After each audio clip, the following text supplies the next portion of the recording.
Giving yourself a testosterone injection can be intimidating, but after this video, you'll have the knowledge to confidently and comfortably give yourself your testosterone injection at home. Let's start by going over the supplies you'll need. First, you'll need your testosterone injection. You'll need a 1 ml Lure-Lock syringe.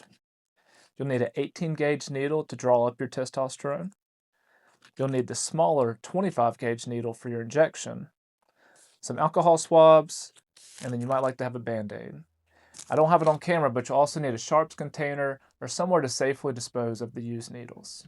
All right, so let's go over how to draw up our testosterone next. So first you'll need your testosterone vial, and you'll also need an alcohol swab. So before you do any of this, you want to make sure you wash your hands. So cleanliness is of utmost importance. Take your alcohol swab after washing your hands, and you're going to clean the top of your vial.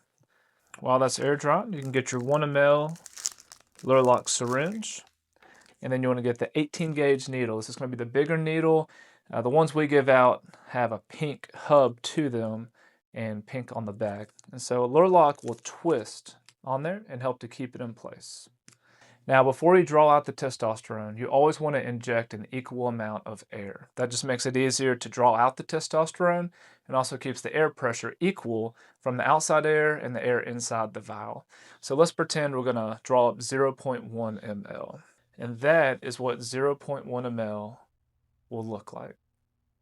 If you were to draw up 0.15 ml, you're going to go between the 0.1 and the 0.2, and it should look like that. So you want to put your bevel, that's the curved part of the needle, up into the vial and then straight down.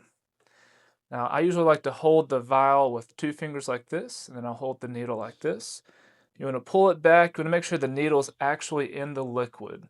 So you don't want to have it in the air above. You won't be getting any liquid. So you're going to draw back, and you'll see the liquid start to come out. And the bigger needle, what it does is just makes it easier to draw this liquid out. So I'm going to draw it past the 0.1, and then I'm going to push it back to the 0.1 while the needle is still in the vial. So now I'll have exactly the amount that I need. So now we can pull this out.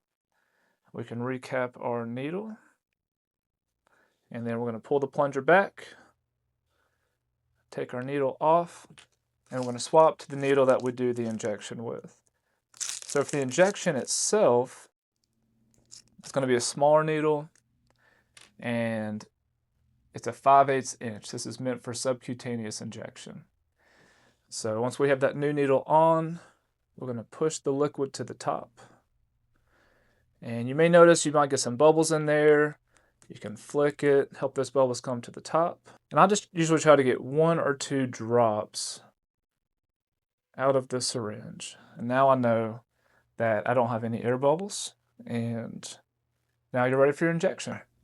Now that we have our injection prepared, let's go over how to do a subcutaneous injection.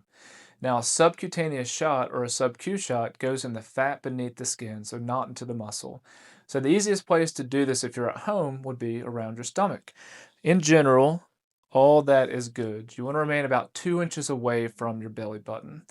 Now, step number 1 is you want to clean the area. So get an alcohol swab, and you would clean the area. Then you want to pinch about 2 inches or so, and hold your syringe about like this. I like to hold it with these 2 fingers, and then I'll use that finger to inject.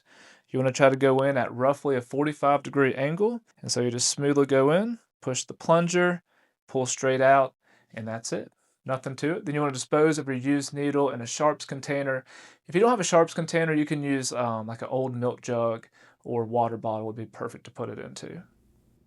I hope this video has helped prepare you for your injection. As always, if you have any questions or concern about giving yourself a shot at home, feel free to call us at the pharmacy at any time. Thanks for watching.